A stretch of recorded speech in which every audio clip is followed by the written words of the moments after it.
So hey guys, I'm back again. Today I already did my devotionals and everything. Yeah, crayons. I'm gonna open them for you. So me and Jelani, we're gonna do a little coloring, but I'm gonna read in the Bible because I need to do that. I need to read Leviticus chapters 11 through 15, and then I'm going to do my other devotional, which I've had this for a while too, and I was just like, oh, I could also read this since it's the beginning of the year, starting something where because I really want to implement meditating on the Word day and night, and really making time for God, genuine time with Him, not rush time. So I was like, I'm going to read my devotional, but then I'm going to take time to also read my Bible later on. So, yeah, hold on. But, yeah, so that's what I'm about to do. I encourage you guys to do the same thing. Like I was saying the other day to Jackson, he's like telling me, how I could also, I want to be more into my relationship with God. I want to be more into just doing what I'm supposed to be doing as far as my faith goes. And I want my heart to be right. I realize that, God says He will judge you from, what coming from your heart.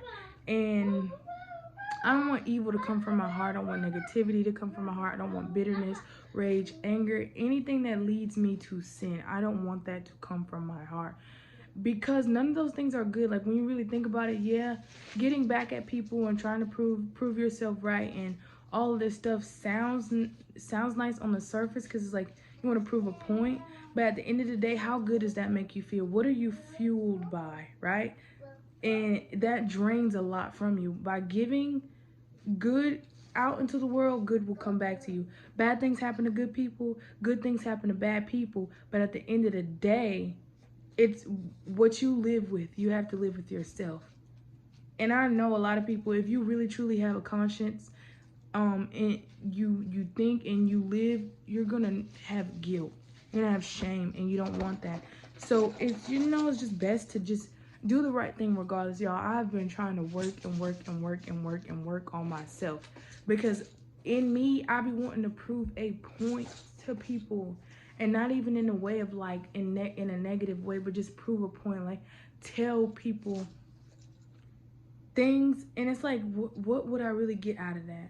Like, you feeling like you have to explain yourself all the time, or say and do whatever. Like, that's very stressful in itself. And it's like, stop. You're giving a lot of yourself. You getting worked up, and it's not worth it. Stop.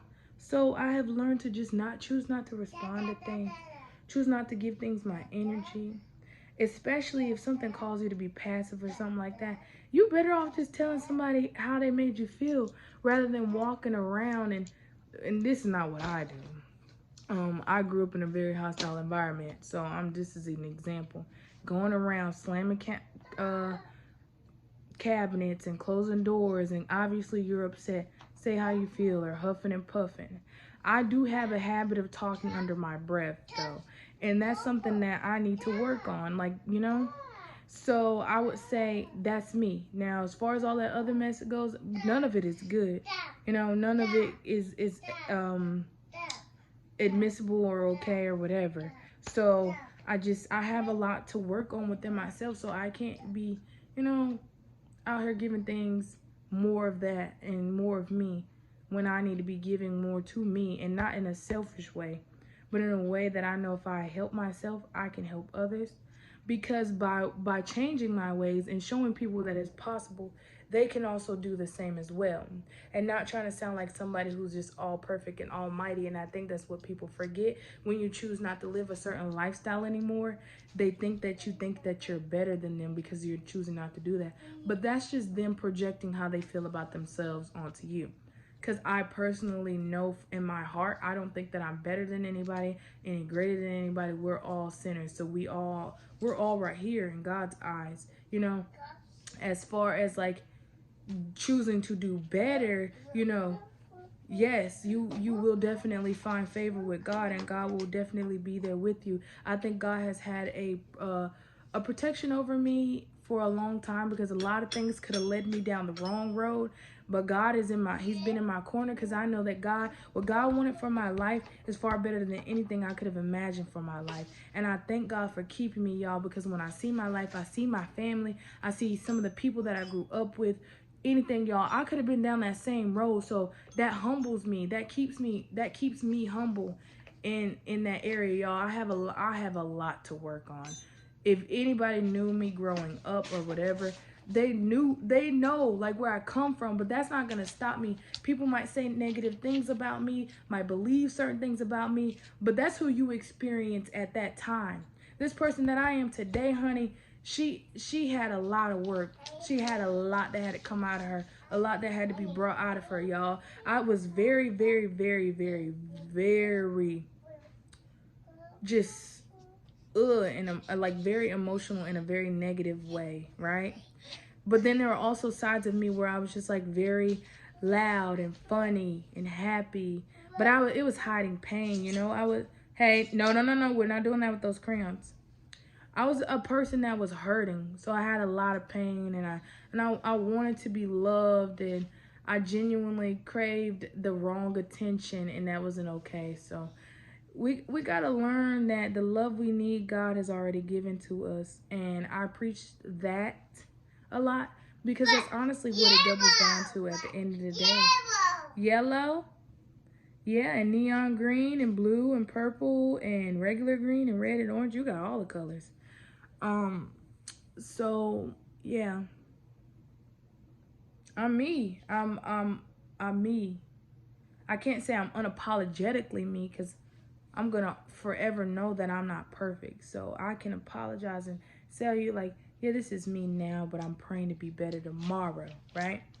And we can't say to people, oh yeah, I'm trying my best, I'm doing my best, and this is all I got to give, because you gotta keep at it, bruh. Like, you know, if you truly want to be better, you gotta do better. And if you know better, you do better too.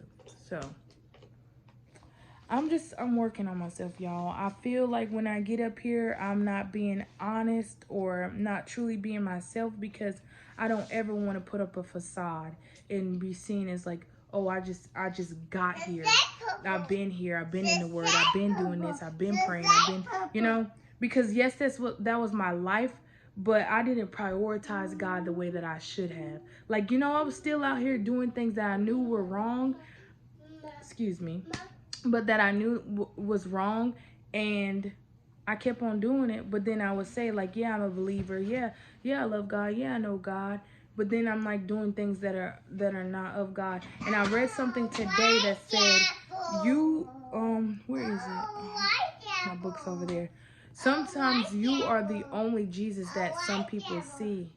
Yeah, watch Chapel. Because if you say that you're a Christian, you truly live it. And I think that's what people fail to realize. Like when people say, oh, religion complicates things. No, you complicate religion. People do that. And I know that religion is a man-made thing, but to believe and trust in God, that came from God. God wanted us to believe and trust in Him. So, you know, I used to be like, yeah, no, religion complicates things as well.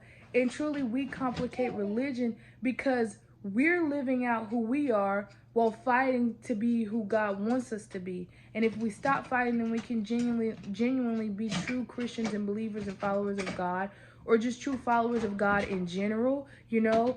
And I think that when people start seeing like that it's not the, what am I trying to say? So I'm gonna give an analogy because I'm like the queen of analogies, y'all. That's like saying, oh, I don't eat Jersey Mike's because I had Subway and all sandwiches are nasty. But that's because you went to a specific Subway and they just ain't do it right. But that don't mean you give up on eating sandwiches because of that one sandwich business, right? I don't know if that sounds right. That's probably not the best analogy. I am the queen of analogies, y'all. That just wasn't a good one.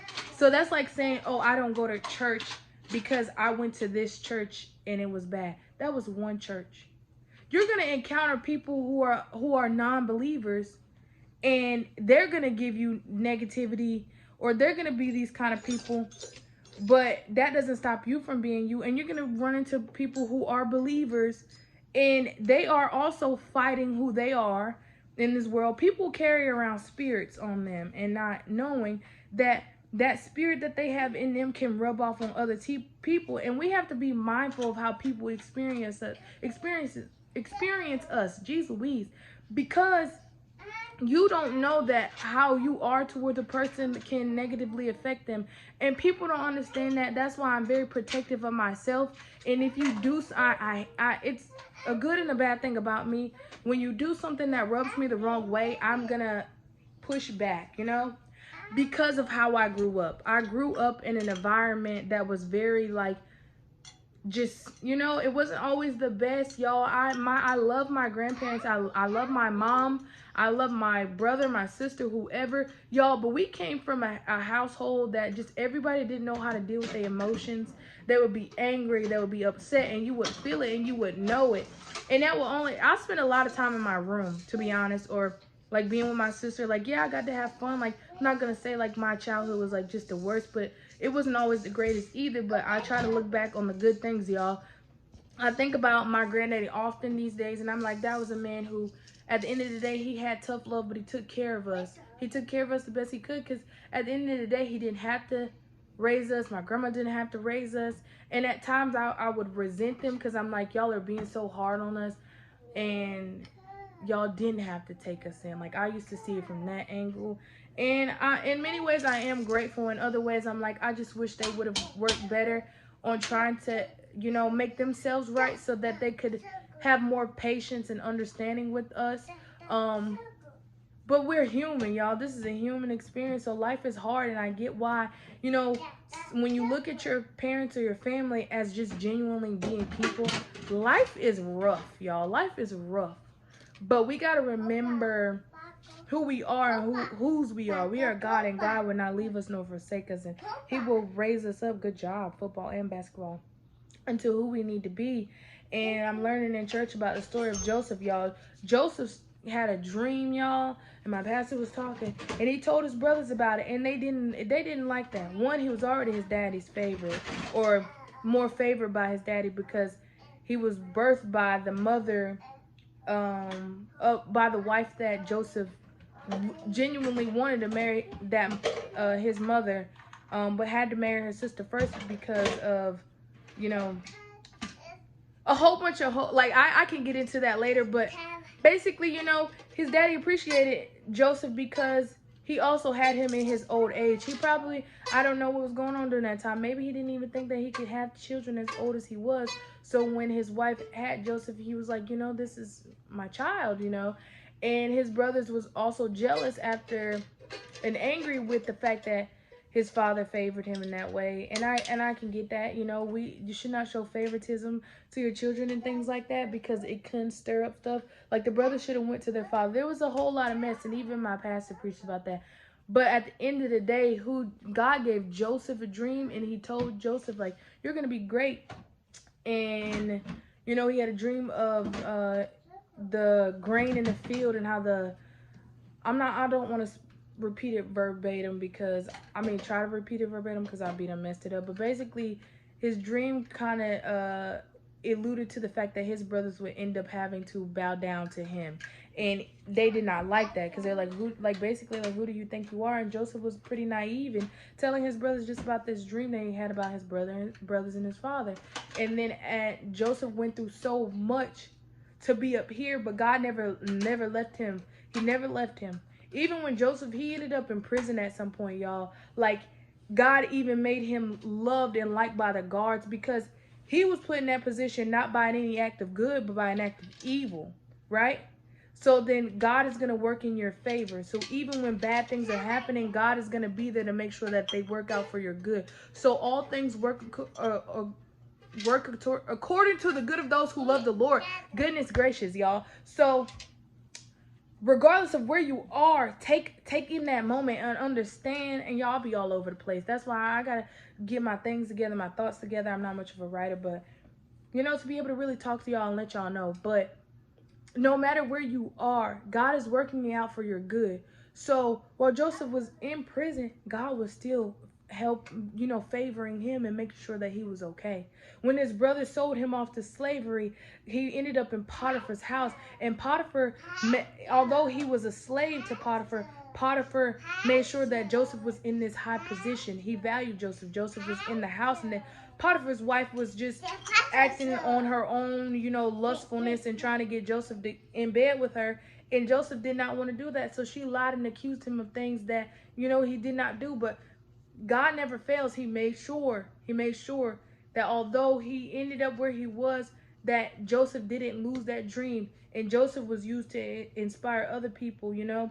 Same thing with Paul and how he was in prison. And his power and his message about God brought other people to God. So no matter where you are, right?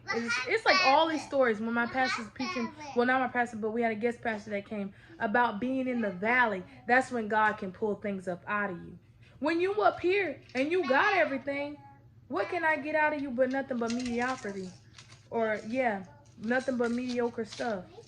So, bringing you low, humbling you, you understand you can pull more out of you. Back then when our parents used to struggle, they were able to make something out of nothing. So y'all, make something out of this nothingness that you feel like you experiencing. You don't have a job, get you a hobby, you know? Find something that you're good at. Use that. Use your gift you'll lose your gift. And don't ever think that you can't come back down. Because you know that bubble will be burst, and it's not because of anything. Sometimes bad things just happen to good people as well. And the same thing happened to Job, y'all. These stories in the Bible are set to inspire us, to encourage us, and to help us to have faith. Because God says, never will I leave you, nor will I forsake you. In this life you may have troubles, but take heart because I've overcome the world. So nothing in this world, nothing, guys, nothing in this world can keep us from the love of God. But we have to continue that relationship with him and build that relationship with him. We can't put God on the back burner. He's very important, and God will use situations to bring our attention to him. So even my pastor was saying about things that go on in the world and things that scare you or frighten you or give you anxiety or anything, just pray, talk to God. You know, when you're at home and you know you got troubles in your home, troubles with your marriage, sometimes it's just like, don't give that your energy. If your husband coming home and he fussing at you and he talking mess, you find some space you in your house, in your home, and you make that your space, right? And don't let nothing mess up this energy. Don't let nothing come in this energy. People are going to try to bring things out of you that God he put in place a long time ago, said no more. I will not allow you to come up out of who you are for other people, to have them try to prove a point and make you out to be something that you know you're not, and you know God didn't destine you to be. So I know a long time ago, you know, I was a product of my environment. Seeing everything, I was angry, I was mean, I was whoever I was. But God's like, I have a calling over your life. And if I want you to get to where you need to be, we're going to have to stop some things. And I had to stop some things because I'm like, who would even want to be around somebody who's angry, who's mad? Being friends with people who are hot-tempered, God tells us to not be around those kind of people, because those kind of actions and things will rub off on other people. And I wasn't one of these people that was just out bullying people and like beating them up or nothing like that. But I was a very mean person. My words hurt people too. So although I never physically harmed anybody, I verbally harm people, you know, and we have to learn that that's not okay either. So, you know, your words can cut like a knife, and some actions, just how you make people feel, like that's very important. And so my pastor was also saying, like, I sometimes think like maybe I'm dealing with things because of like some things that I did when I was like 7 years old. But it's like, and I'm only 24, y'all, but I'm so young in my heart. And I feel like that's because I didn't get to grow up like most kids did. And that comparison is a thief of joy. I feel like me and my family, we found joy in the moments. Like when you ain't got nothing, you are able to find joy in things. So just coming from where I come from, being where I've been, doing what I've done, y'all, I know more. I've always been very wise in my ways. People used to call me an old lady, like, because there are just some things that I just didn't enjoy doing. although I partook in things, I was succumbed by peer pressure in certain areas in my life, that never deterred me from being who I genuinely was. I honestly was a person who enjoyed solitude, but then I realized being alone is not good. And so it's like being around the right people is what's important. So, you know, and if you can't control that, and it can be difficult, because I used to be a people pleaser. At some point I went from being mean to wanting to be liked by everybody, to wanting to, you know, be this person that knowing that I wasn't comfortable being, y'all. And I'm learning that now. And I feel like I'm just sitting up here, I'm talking and I'm rambling and I'm saying everything. But I just want to leave y'all with something that I wrote on my door the other day, because there's so much that I could say. And I think this is also helping me. But so it basically says, oh, I'm not Dada. He calls me Dada, y'all. But it basically says, James 5:16-18, and it reads, confess your sins to each other and pray for each other so that you may be healed. So that you may be healed. The earnest prayer of a righteous person has great power and produces wonderful results. Elijah was a human, and he prayed earnestly that no rain fell, and none fell for 3 years. And he prayed, again, the sky sent down rain, and the earth began to yield its crop. And I used to pray, and I would be like, God, help me to pray like Daniel, and forgive me like you forgave David, and to, you know, I want to be as persistent, and I got it in here somewhere, y'all, but to be like Job, and to be like all these people in the Bible, although I don't necessarily want the experiences that they had, because those were their specific experiences that they had to go through. I do want to just, you know, I want to be better, and I want to have this tenacious spirit about me, and this perseverance about me, and I feel like I have. And other spots I found myself very low, and I could succumb to my depression and or just anything like that, and I don't want to be that. So I'm trying, and I know the devil tries to get me, and I'm afraid, y'all, because it's like when you get closer to God, the devil he's prowling. He's trying to get you to turn away from God. He's trying to get you to do things that, you know, you used to do, or that you were used to, or that were easy for you. But God is trying to get you to uncomfortable so that change can come about. And you can't go back to that old way, because you know it don't make you feel good anyways. You know it's not making you feel good. So don't give into it. It's like, you know, I will say this, like, there's some things that I used to do that I'm like, sometimes I feel like, oh, I need this, I need that, blah, blah, like, y'all, and it's not worth it. It's not. You know it's not going to make you feel good after you do it. You know it's not going to help you in anywhere in your journey. So why fall back? Why go back? We're not going back. We're not. Just like Lot's wife, you know, she looked back. She turned into a pillar of dust, of salt, or I forget what it said. But those things will, metaphorically, those things will take you from here being whole, and you're just all over the place, y'all. You're all over the place. So just don't let it break you. So be like Elijah. Be persistent in prayer. Be like him. Don't desire what he went through, because we be wanting to have these people's lives, but y'all don't know what they do behind closed doors. You're going to look at the next person and be like, oh, he got all this money, he got all this. God said, never will I leave you, nor will I forsake you. God tells us to be content with what we have, because he promises that he will make sure we have food to eat, clothes to wear, you know? And we be looking at this person, oh, they got nice clothes, but you have clothes, so it don't even matter, bro. You don't know what they dealing with on the outside. But be not of this world, but be ye transformed by the renewal of your mind, knowing that this stuff really don't matter. This stuff really don't matter. It don't. As much as I would want, like, oh, new clothes, because I'm like, I've been wearing, I'm thankful that I can fit some of the clothes that I even wore when I was in high school, y'all.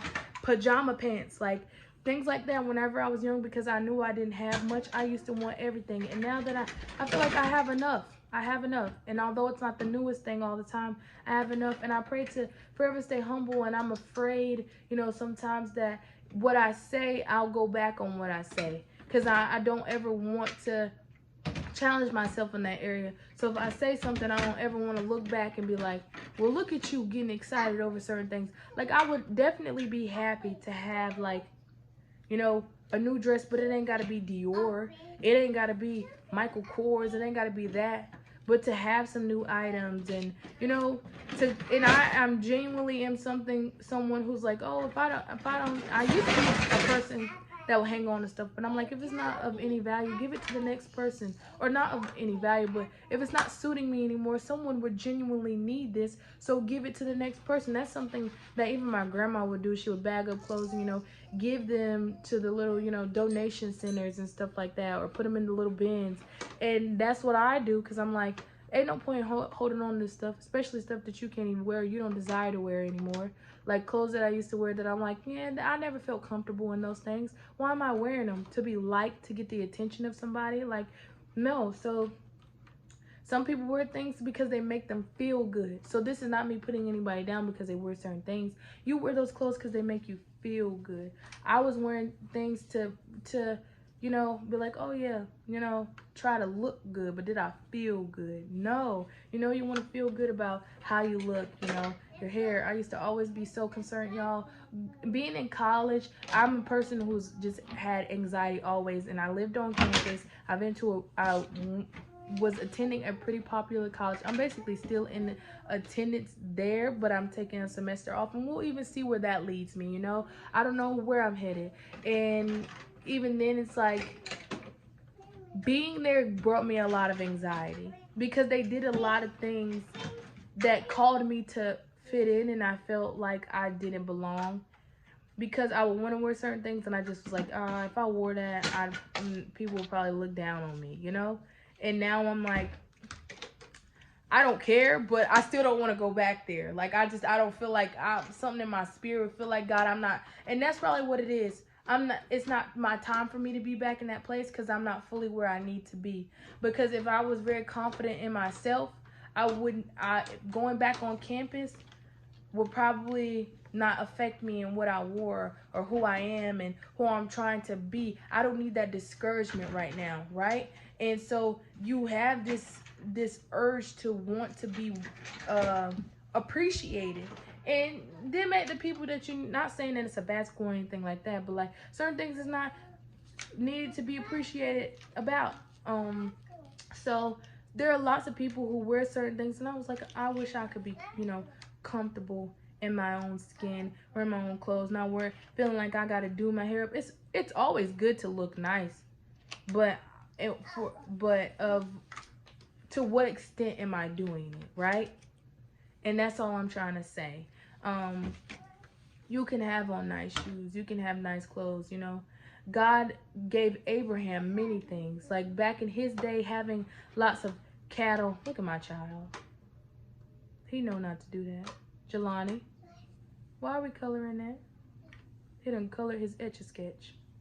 But I was a person who just, it's crayons, I'm gonna wipe it off, but who just was like, yeah, I need to do this to fit in, and I didn't really care to. Like, I remember having a roommate one time, and I wanted to buy these like shoes and from like Walmart, like some dupes, before like wearing dupes or cheap stuff was popular. Like, y'all, I would get Crocs from Walmart, Croc dupes from Walmart, and be like, you know, because I'm not rich, I'm just gonna wear whatever I want to wear, and it ain't gotta be name brand. And I remember her and wasn't even being like, oh yeah, you know, I was like, you think I'm gonna get bullied? And it was like, probably. But it's like, now I probably still wouldn't wear them, but knowing what I know now, it's like, I'm gonna be comfortable with what I have on, and I know that I'm gonna be uncomfortable there. So it's just pointless. Like, sometimes you have anxiety because you're in places that you don't need to be, and that's probably what it is. Like, I ain't meant to be there right now, y'all. I'm not where I need to be within my faith and affirming my faith and being strong, and that would just distract me, you know. That would just bring something out of me that I don't need, like try to take me back to an old lifestyle or whatever the case may be. And this is me admitting my weaknesses. So I know that where I am weak, God is strong, and God is trying to keep me strong, you know. And I'm drawing near, and I'm drawing closer to Him. And there will come a time where I will have those things. I will be where I need to be, and regardless if I'm here or I'm here, you know, God is always there. So I gotta take heed, watch and pray, you know. Put on the full armor of God. Pray, pray, pray, talk, get into my word, read my scripture, do everything that I need to do, and not ever look at myself and look down on myself, because I know where I come from. Can't nobody put me down by saying that I'm this, because I know that I come from nothing. But and I know that I come from a very bad place in life, in who I was, and not just by being who I was to other people. Because after, you know, that this was like, I'll say from like, I wouldn't say elementary school literally, but like from being a young child up until like middle school, I was I was a mean girl. I got to high school, I'll say I was more of a, you know, a teenager, attitude-ish and whatnot. But then I started to, you know, be more of an emotional person, and realizing how much of a mean girl I was, and wanting to love people. But it was hard to do that in the environment that I lived in, y'all. I couldn't even be affectionate. Like, you'll ask my friends, and I would tell my friends that I love them. I wasn't a hugger, y'all. Cause I wouldn't say I was deprived of it, but I didn't have that, like, whereas like often engagement of like affection. We didn't hug, you know, the words I love you with my family, those kind of things. You know, you want to feel love, but you also want to be shown love too. So you have to be able to show them that. And I feel like I was very hard. I want to be hard. I wanted to be tough, because you letting people in, and it's gonna hurt, you know. It's gonna hurt because they're only gonna trick you, they're only gonna do this, they're only gonna do that.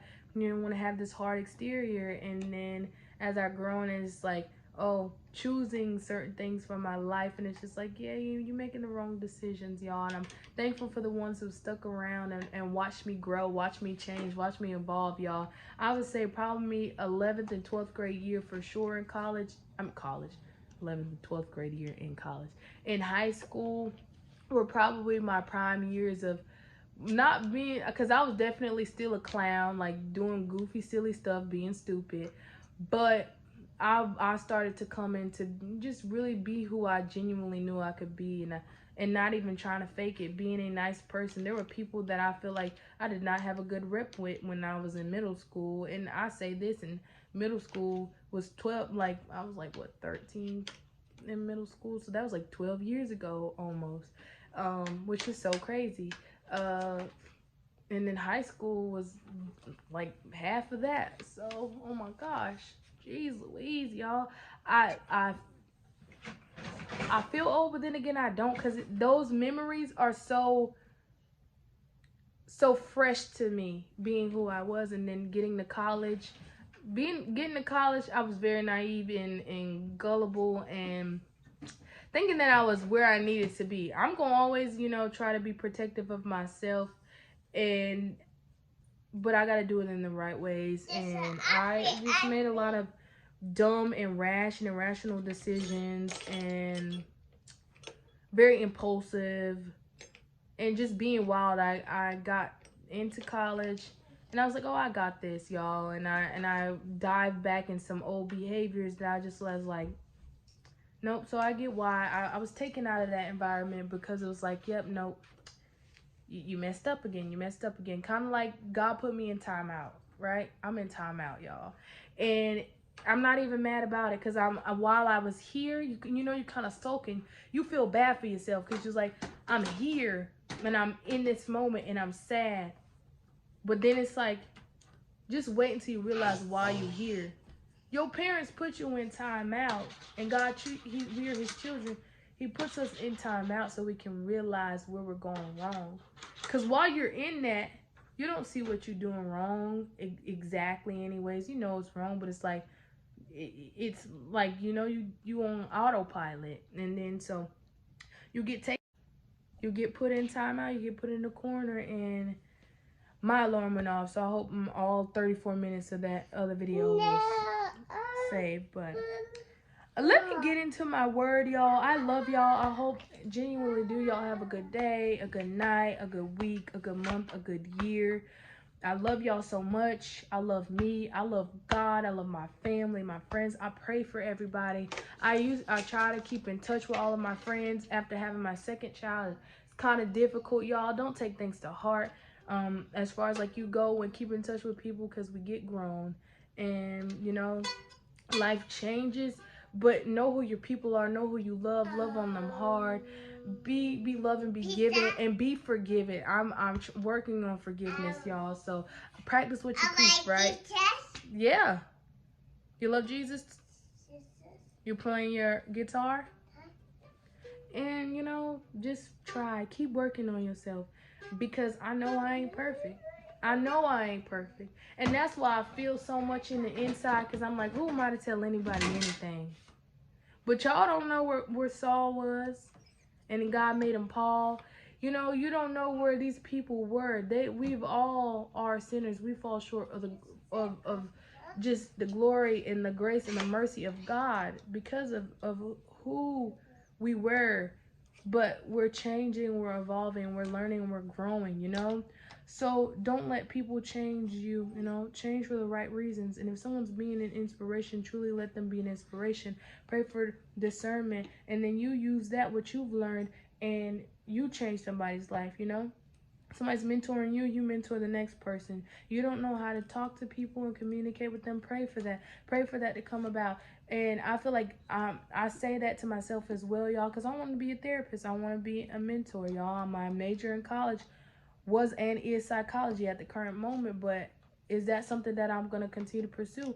I don't know, because I don't know if that's where I'm supposed to be anymore. And this is me. I don't know where I'm supposed to be anymore, but I know where I am right now. God has specifically put me here, and he's moving me somewhere else. And I don't know where that's going to be, how that's going to go, but I trust him, because I can't do nothing else. I feel like I'm a person that's always trying to be in control of my life. I can't do nothing else. I can't.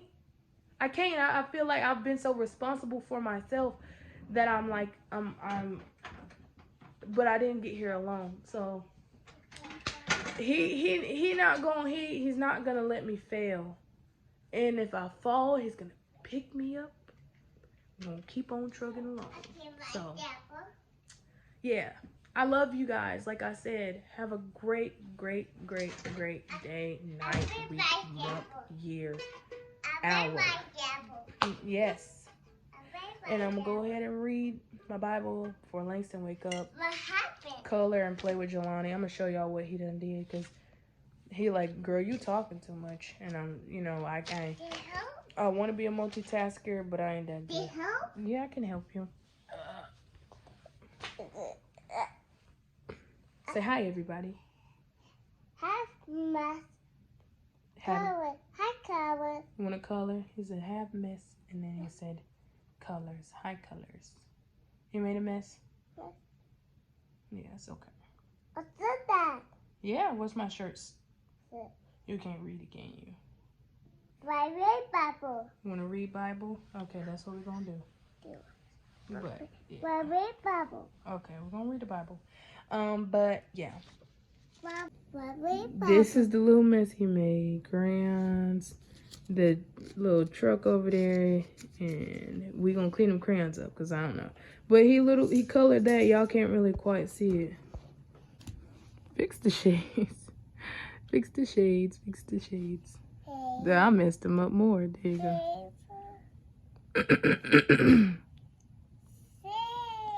Say, I ain't doing. They don't want. Here, wear them on your head. Hold up.